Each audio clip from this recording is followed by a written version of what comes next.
Diadiv is Sanam Fergal the Knockard Vera Corky. As Lord Mayor of Cork, I'm honoured to introduce this very special film, The Hegartys of the Laurels. The Hegarty family, like so many other families, risked their lives to secure freedom for Ireland, and this film gives an insight into the struggles and the dangers that they and so many others faced in their very young lives. John Joe, Nan and Mamie Hegarty, with the support of their parents Liz and Patrick, allowed their home, the Laurels on Powlerif Road, to be used as an intelligence hub, a safe house and an arms dump. Nan and Mamie were officers of Cumann and were instrumental in setting up branches all over Cork City and County to gather intelligence and to support the volunteers. The film highlights the role so many brave women played in our fight for independence. John Joe Hegarty was an officer in H Company, and one of his men, Con Harrington, was personal assistant to the Lord Mayors, Tomás McCurtain and Terence McSweeney. The Hegarty siblings were very familiar with the corridors of City Hall. The vital intelligence gathering by John, Joe, Mamie and Nan Hegarty was passed via Con Harrington to the top ranks of the Irish Volunteers. Another member of H Company, Joe Murphy, died on hunger strike on the very same day as Terence McSweeney. He was John Joe's best friend, and his sacrifice will never, ever be forgotten. In 1956, John Joe led the funeral cortege of Lord Mayor and fellow volunteer Pa McGrath through the streets of Cork. Founder of Club Code Ballyfihan, Maurice Dineen, read the book by Jim Hegarty and felt that the story should be told on film. So, with a vision of what the film could become, he approached Cork City Council and Jim Hegarty, who agreed to fund the production as a part of the decade of centenaries. And over 2 years, this film became a passionate project for all involved, something that has resulted in this wonderful short film.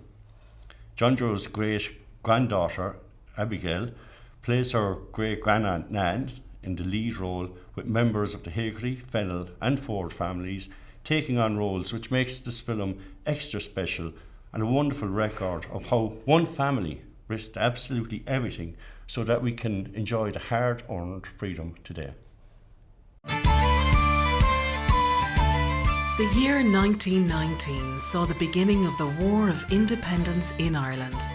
The Laurels in Cork City was both our home and a thriving market garden.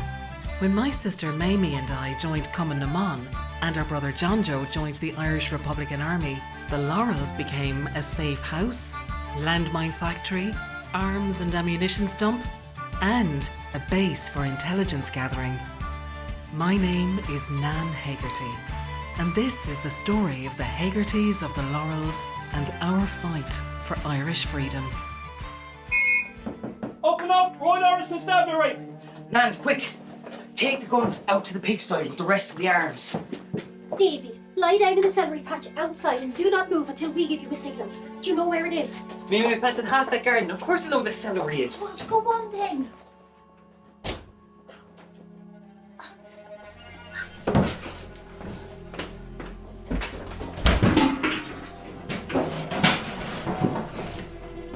Hello, constables. Miss, if you tell us what it is you're looking for, maybe we can help you. Oh! We're here investigating suspicious activity. What kind of suspicious activity? Trouble! Up in the barracks. But sure, no one's been in the Toker barracks in years. Well, they were there last night, burning it to the ground. You wouldn't know anything about that now, would you? No, sir. Because it would be a shame for a pretty girl like you to be mixed up with a crowd like that. Keep your hands to yourself. What is your name and occupation? My name is John Joe Hegarty. This is my sister Mamie. This is our family home. Do you live here alone? Her parents are sleeping upstairs.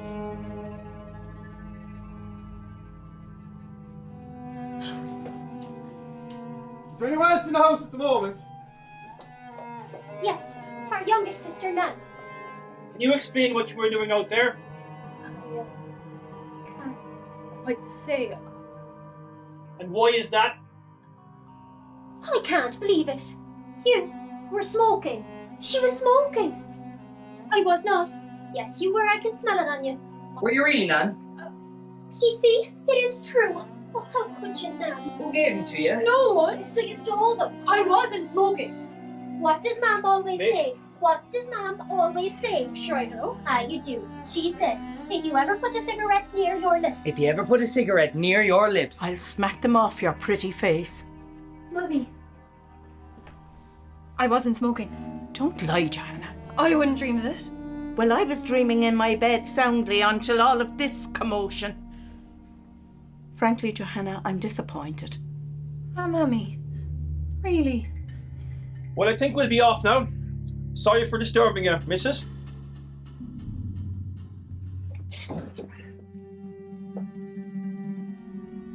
That's quite all right. You did well, Nan. You did well. thanks to you, Mamie. Mummy had me so scared. But sure, so was I, dear. The trick is not to let them know. This is true. It's okay to be scared. You just have to ensure that your enemy is petrified. Or mortified in this case. Did you see the look on the constable's face when he saw Mam in her gown? He was like one of the lion faces of the Shandon Tower. Oh, Scarlet. Full of bus, Mummy. Jeez, Mammy, you're freezing. Ah, Here you go, Mummy. Grandma got the story. What had Michael Collins planned for tonight? He gave orders to burn all income tax records in the country. Just imagine the disruption that will cause the British administration. Sure, they'll be totally set back without those tax records. And not to mention they'll be busy putting out the dozens of bonnets that were set around the city last night. Is that what brought the RIC to my door? No. They were here regarding Collins's other orders to burn all abandoned barracks. In our case, Toker Barracks. But sure, there's been nobody in that barracks for years. And thanks to Nan, John Joe, Joe Murphy, Tim Hurley, Jeremiah Keating, Sean Scanlon and the rest of H Company, no one will be returning to the Toker Barracks for years. Imagine if those men knew that the guns used to guard that operation were lying in our pigsty. And brought here from Toker Barracks by our very own Nan Hegarty. Oh no, don't be joking us, Dorini. Cork City is too dangerous for joking. Wasn't Tomas McCurtain only murdered 2 weeks ago? Lord rest his soul. Amen. Amen. Amen. Our Lord Mayor, murdered in his own home. I know what those tans can do. And I don't want to see it with my own eyes in my own kitchen. Don't worry, Mummy. Tommy slán sa bhálta anseo. Mán an tú slán sa bhálta. Ní bheidh tú sir go jo? Slán tam or a páistí.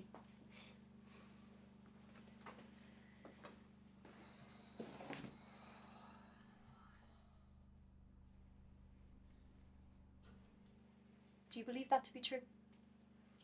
I believe it is. As long as we're fighting, we'll never be safe. And well, if we don't fight, then we'll never be free.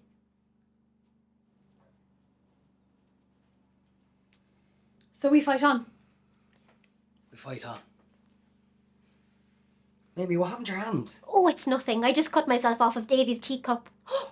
Davy! On the 26th of June 1920, at the height of the War of Independence, my sister Mamie married the love of her life and fellow volunteer, John Ford. It was the happiest day of our lives and a welcome break from the continuing fight to free our beloved country. Well, boys, you two are looking fair dapper. Joe Murphy hardly recognise you without the dirt. Ah, Davy, you're not looking too bad yourself, boy.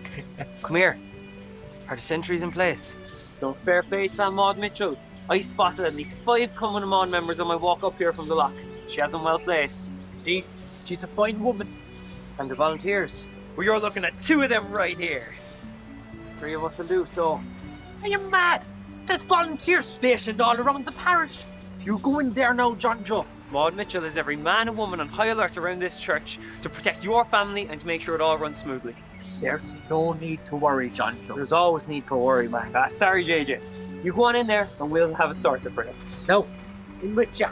We wouldn't want you missing the ceremony now, would we? Cheers, Joe. John Joe, will you promise me something? Anything, boy, what? when it's me and my Mary's turn to get married at that altar, you'll be standing out here guarding the church. As if you'd ever get married. Aye, watch yourself. Rain or shine, have my word. Grand, now, in with you. Cheers, Joe. Go on.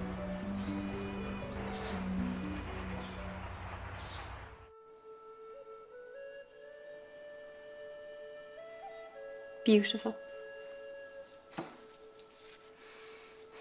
The hall in our fad. I must agree. Father O'Flynn, thank you. You look quite heavenly, my darling. Although I'm not sure what the sanctions are regarding rebels in heaven. Let us not discuss death on such a delightful day. Quite right, Miss Joanna. Oh, call me Nan, Father. Oh, of course. Captain Nan.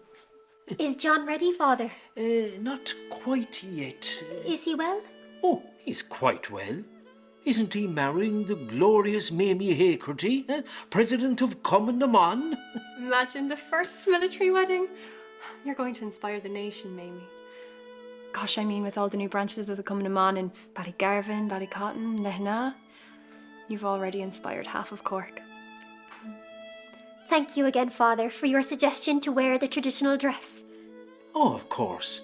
We couldn't have a bride wearing an army uniform on her wedding day. That just wouldn't do.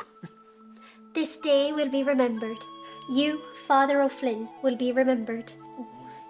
It would be an honour to be mentioned in the same breath as the Hegarty family. You're just brilliant.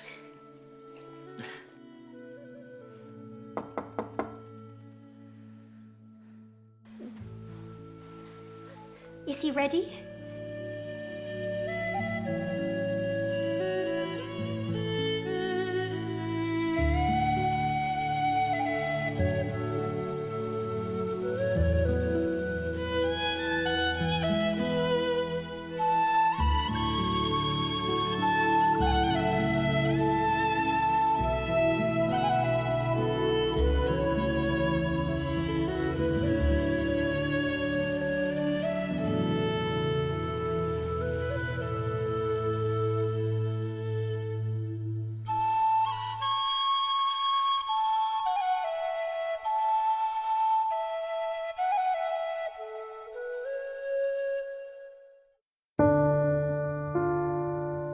On the 11th of August 1920, 65 men interned without trial in Cork County Jail went on hunger strike, demanding release from prison and reinstatement of their status as political prisoners.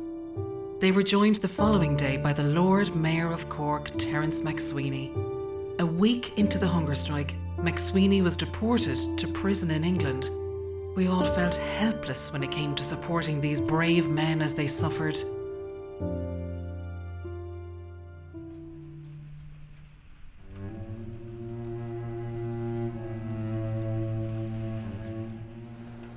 Is that Mary O'Leary back again? Indeed. They've been courting for a while now. She's been taking care of Joe throughout the whole hunger strike. She seems to be Joe Murphy's angel. It's heartbreaking. This whole thing is heartbreaking. Are you comfortable?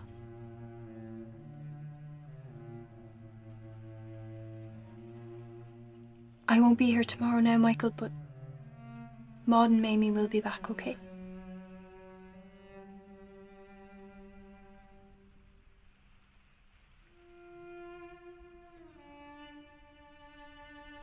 Slán. Slán go fóill. Slán, Michael.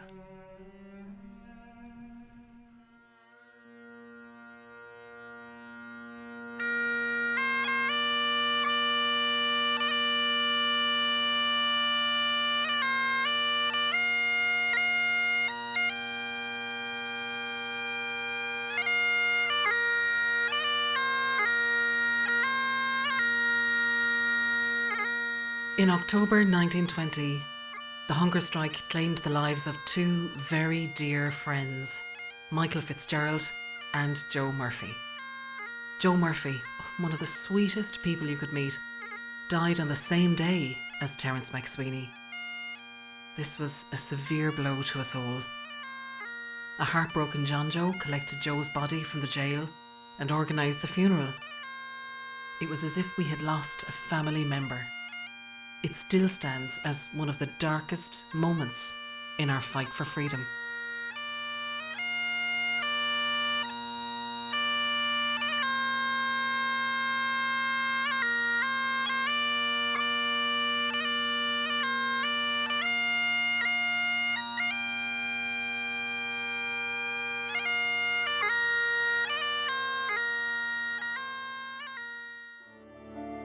The first 6 months of 1921 saw a spiralling death toll in the fight for Irish freedom, with 1,000 people, including RIC police, British Army, IRA volunteers and civilians killed.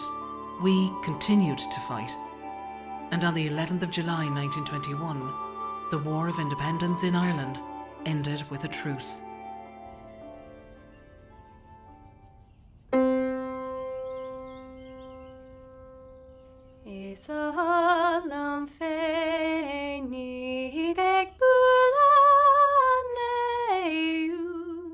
We took a step back from the brink and tried to remember what living in peace was like. And we dared, for a moment, to hope.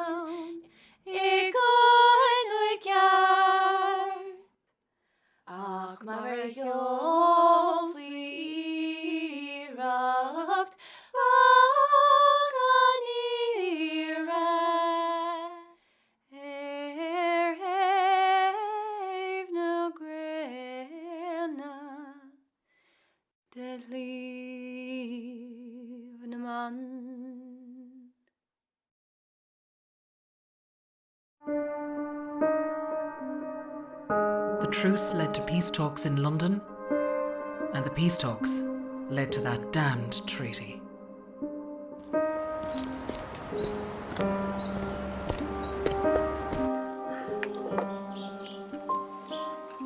Do you really think we're still going to need all this? I don't think the treaty will get us the freedom we fought for. I hope you're wrong. I hope Michael Collins gets us the Republic. Feck Collins. I'm telling you, Nan, he still betrayed us. He did what he could in the circumstances. Oh, really? I met some of the lads from H Company inside town yesterday, JJ. And what were you talking about? Sure, the treaty, of course. Some of them want to fight on, but most of us, we just want peace. Peace? Ah, Christ, Davy. Peace under an English king. To be part of an empire. Never. Not for me. A free state is not what we fought for, Davy. Look, if the people vote against the treaty, I'll fight on. But if we vote for it, I'll do my best to live in peace. Davy, we have to keep going. We have to fight on. But Nana, you're not tired of fighting? Sure, we're all tired. But that doesn't mean we give up. Look, Davy, I think it's best you leave the Laurels while you still can. Stop it, John Joe. Calm down. No, Nan, it's okay. I'm sure you can manage here by yourselves. I'll see you around. For your sake, I hope not.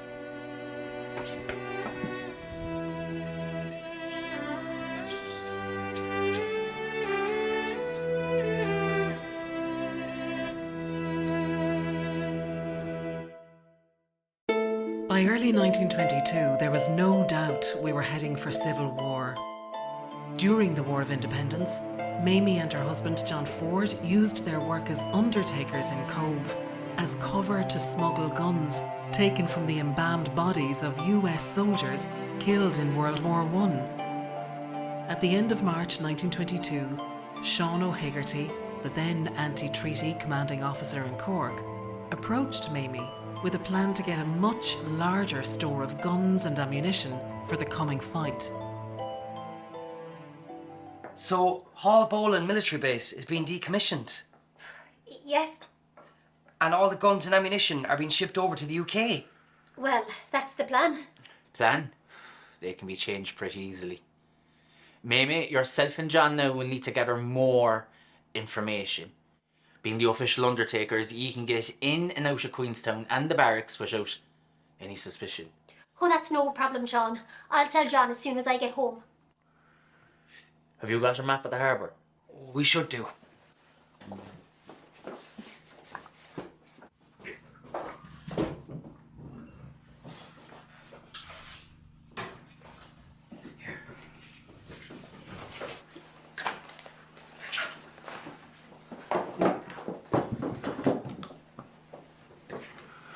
So, this is Queenstown, and this is where the ship will be leaving from. The Upnor. That's the name of the ship carrying the arms. Perfect. So this is where the Upnor will be leaving, and to get to Devonport, it'll need to be travelling this way. So the perfect place to capture it would be... Ballycotton. Yes, Ballycotton. Mamie set up the Cumann branch in Ballycotton. I can get in contact with the girls in the morning. Good. I'll contact Michael Burke about Queenstown. He's got some fine men in his company. And I'll get Martin Corry to wait on the pier in Ballycotton. Sure, Con Neenan, he's one of us. And sure, we can help carry arms back into the city too. Yeah, you can store them here in the Laurels. Or in Mamie's house in Greenmount. Yes. I'm sure the Mitchells will be happy to help as well. Splendid. You Hegartys, you make a good team. The Upnor was captured at sea by a few daring men who sailed it to Ballycotton. Working through the night, almost 1,000 IRA members and locals unloaded the ship's cargo of machine guns, rifles, revolvers, ammunition and explosives. Our fine work was splashed across the newspapers. The Irish Independent called it an amazing exploit, and the London Times referred to it as a clever and daring coup. Across the Atlantic, the New York Times remarked that it was a sensational affair carried out with great audacity.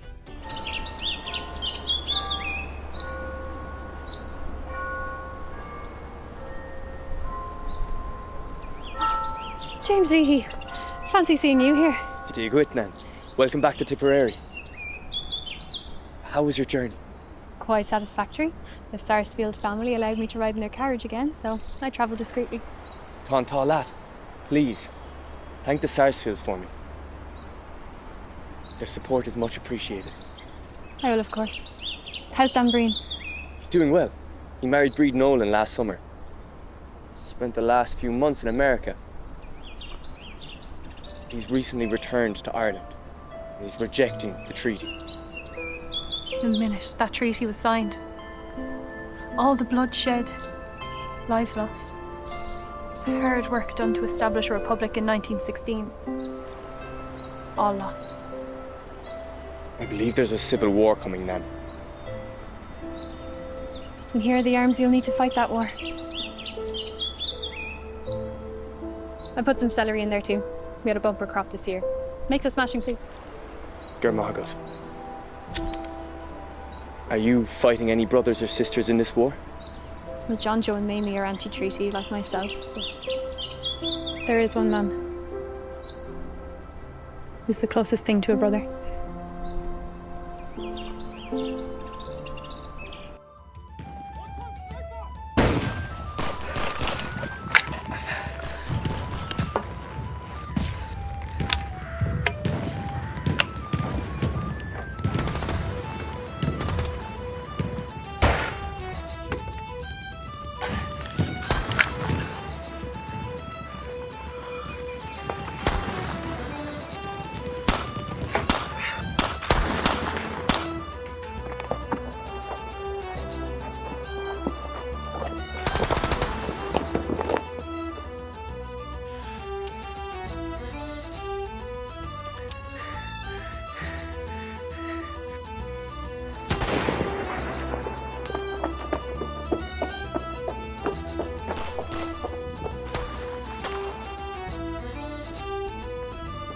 Leary, status. No sign, sir. Come on then, they can't have gotten far. As the bloody Civil War continued, more and more anti-treaty IRA men found themselves being treated by myself and Mamie at the Laurels. The irony of having been trained as nurses by the British was not lost on us, or the rest of the nurses in Common Amon.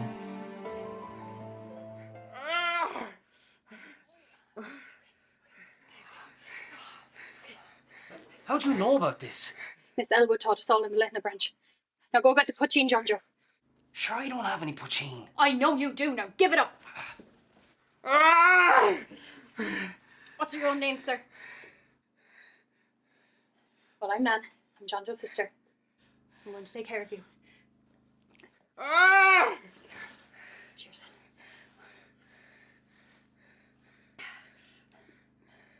Would you like a drink before we start?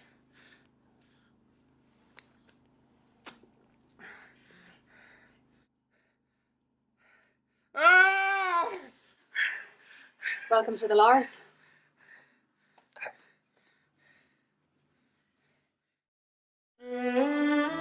Throughout the Civil War, the Free State Army continuously raided the Laurels, hoping to find a stash of arms or some key piece of intelligence. They never found anything, and they never broke our spirit. John Joe Hegarty, where are you?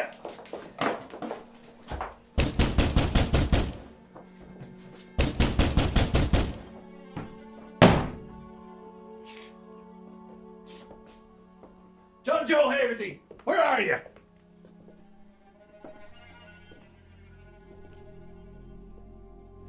Fine evening, isn't it, John Joe? What are you doing? Relax. There's nothing here for you, lads. I said there's nothing here for me. Hey. No need to fight that. We're just here to take your stuff and go. Just like the Tans and the RIC did before. What's that? Search the area. Do you have a problem, do you?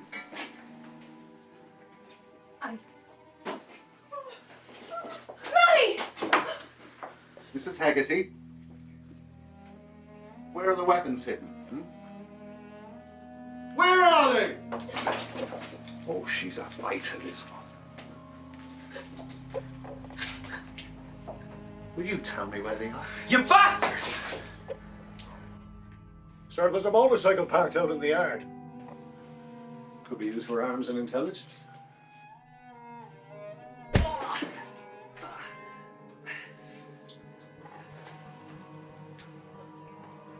So that's your secret weapon, is it? Confiscate it immediately. Yes, sir. Lads, get rid of the motorbike. Any other secret hiding places? Go fuck yourself. Tell me, John Joe, where are the weapons hidden? Sir, they've confiscated the motorbike.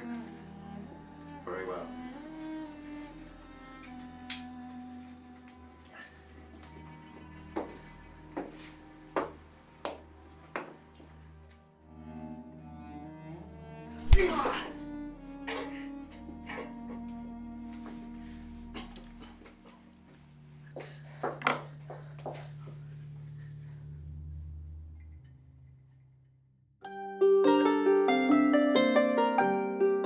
On the 24th of May, 1923, the anti-treaty IRA conceded defeat. The war was over. For better or worse, Ireland was a free state, and we had no choice but to move forward and to reconcile with all that had happened. As a family, we were blessed to have survived. You know, Nan, I was thinking. Oh, here comes trouble. I was thinking about New York. I was chatting to Con Neenan and Jerry O'Brien about it. I think I might go away. New York. Haven't heard that one before. The neck on this fella, I swear to God. I asked him to come. Hi, Davy. Thanks for coming. How's your mother? I heard she had a fall. She's all right, Nan. Thanks. She's just looking for attention. How are you? Yeah, grand. Come on, I was just about to pour the tea. JJ, Nan was saying that you might need some help around here. With the farm. Nana's lost her marbles. We're fine, thanks. Sorry she wasted your time. Look, I knew this was a bad idea. If you pour that man a cup of tea. No, look, Nan, it's fine. I'll go. I'll leave you in peace. Peace? What bloody peace? Well, it's better than what we had. The Free State is a stepping stone. The Free State is a farce. The Free State is the only way for a lasting peace. Michael Collins even has a plan to get the 6 counties back. And what use is that now? A dead man's plan? You know, you're not that special, JJ. We've all been fighting our whole lives. It's not my fault that you picked the wrong side. Enough! I am sick of all this nonsense. People have sacrificed and fought and died for you. For us. We're the lucky ones. We get a second chance. And we have to move forward together. John Joe Hegarty, if you don't sit down and have a cup of tea, I swear to God, I'll go to New York myself and I'll never come back.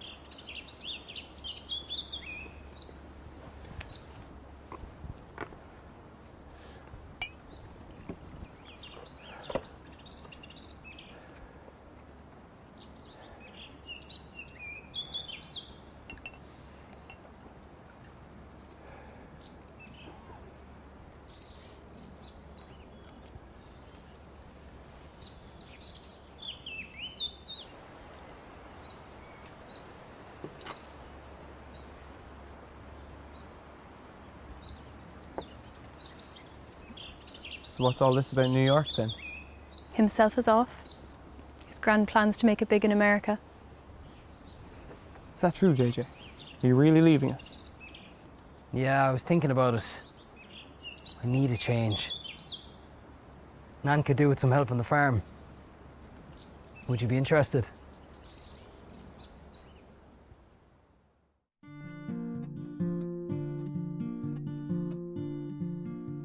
When Ireland's freedom was denied and its people were downtrodden, when brave young heroes risked their lives to take part in the fight, I'll tell you of the Hegartys who will never be forgotten. In County Cork they went to work and vowed to put things right. Market gardening was their trade on land blessed by the heavens.